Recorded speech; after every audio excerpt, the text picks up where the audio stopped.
I've been crying on and off for a little bit now, and I want to be a mom so bad. Like, I want to be pregnant so bad and grow a human, and I just want to take care of.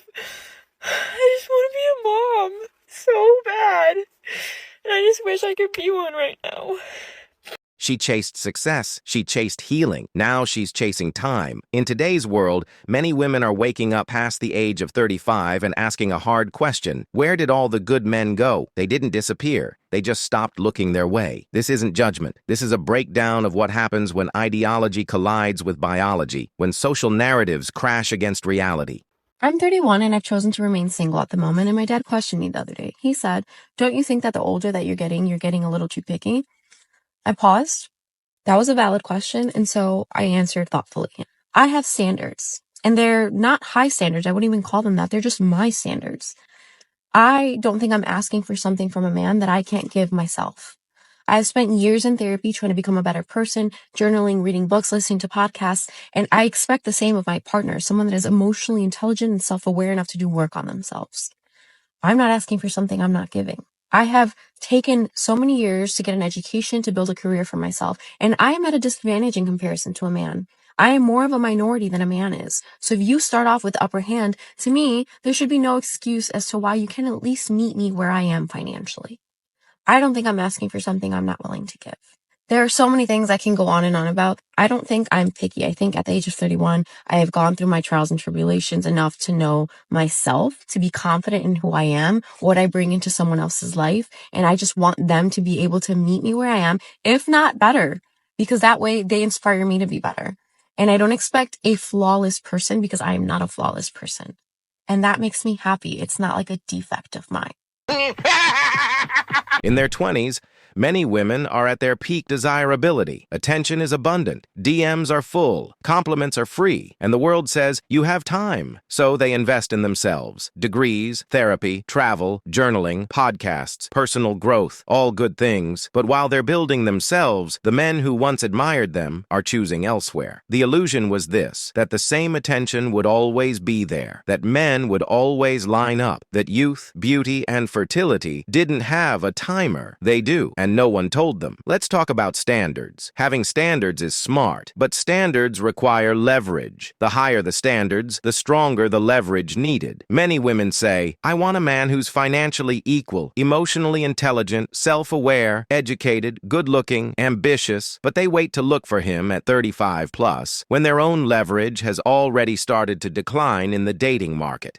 Meanwhile, that man now has more leverage than ever, and younger options chasing him. This isn't about worth. It's about timing and economics. When your peak demand is behind you and your standards keep climbing, you price yourself out of the market. I am officially 39 and single with no kids. This lighting, where I am is making me look so dark. I'm not actually this dark, but I feel really good in the sense of like, I've just decided to surrender. I went on a run yesterday and I was just thinking about God, and I was like, God knows the desires of my heart. And I feel like for the last few years, I've been really intentional about going on dates and meeting new people and feeling like if I'm not doing these things, then XYZ is not come. And I do think that there is like some truth to that. Like, you do need to put yourself out there and you do need to be willing, but it started to become from a place of like performance, in the sense of like, I have to be doing these things or I will not get what I want. And it started to just feel inauthentic to me. And I'm still going to put myself out there, but I just don't want to stress about any of this anymore. I just don't. It's not worth my time. And there's been things in life, whether it's a relationship or money issues or just living situations. And I think we've all been through those situations where we think, oh my God, this is the worst. I'm so stressed, and you're losing sleep about it. And then a few years down the road, you're like, why was I ever stressed about that? Everything works out in its time. And I just have to live from that perspective of God knows the desires of my heart. At the end of the day, I'm a good person. I'm bettering myself. I'm going back to school and I'm doing these things to try to improve my life.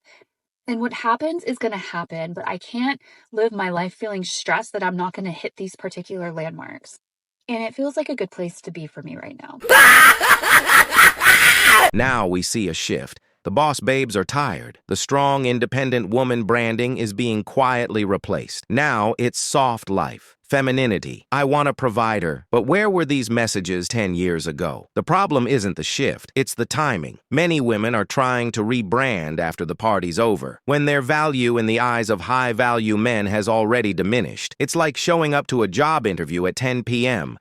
You're dressed perfectly, you have the resume, but the office is closed. Some women, upon realizing this, turn spiritual. They speak about letting go, surrendering, and trusting the universe. It's a form of protection, a way to cope with the sinking feeling that maybe, just maybe, it's too late. And yes, miracles happen, but so does reality. Dating is not magic. It's numbers. It's psychology. It's market value. You can't manifest your way out of supply and demand. Watch how crazy perspective is. So, I'm 30 years old.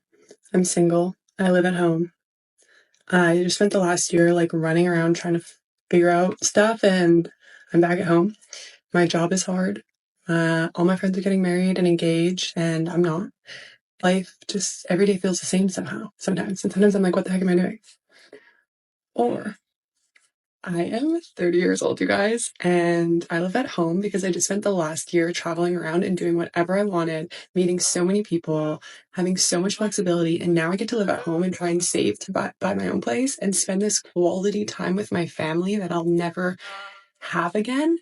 And I haven't met my person yet, which is so cool because I still get to fall in love for the first time with someone new, and I will just love this person and they'll be so great for me because I've just chose not to settle, and that's so exciting. And my job is hard, but it's rewarding, and I'm so lucky to have a remote job that's flexible and work with amazing people, and I believe in what we're doing. And I get to go on beautiful walks every day because I have a healthy body, and I have an amazing community where I live that I'm working really hard to build, and that's pretty cool, don't you think? Love you guys, bye.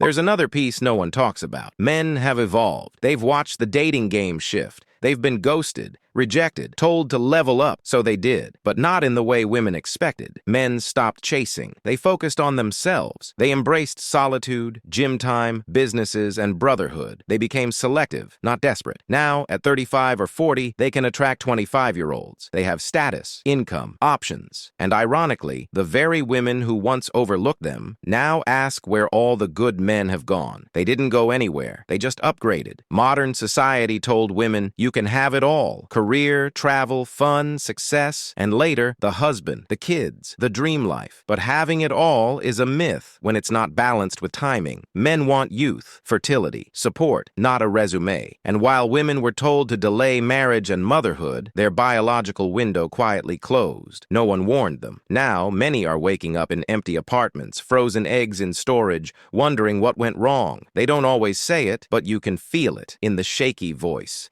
in the vague optimism, in the tearful affirmations. I still believe, I still have time, I'm working on myself, I trust the universe. But beneath that, panic. A panic society tells them to suppress, because to acknowledge the wall is to admit you were misled. This video isn't about mocking these women, it's about warning the next. You don't have to follow the same script. You don't have to wait until the lights go out. Love isn't guaranteed. Options aren't endless. And men, especially high-value men, don't wait. The time to build, choose wisely, and value loyalty is early. Ignore this, and you'll repeat their path. But listen, and maybe, just maybe, you won't have to cry at 35 hoping someone will finally see your worth. Disclaimer: this content is for reflection and education only. It does not reflect the personal opinions of the narrator or creator. Viewer discretion advised. If you're tired of the lies and ready to hear the truth, no filters, no sugarcoating, this is your channel. Subscribe to Traditional Woman for weekly breakdowns, hard realities, and the raw side of modern dating. Hit the bell so you don't miss when the masks come off. The world won't tell you, we will.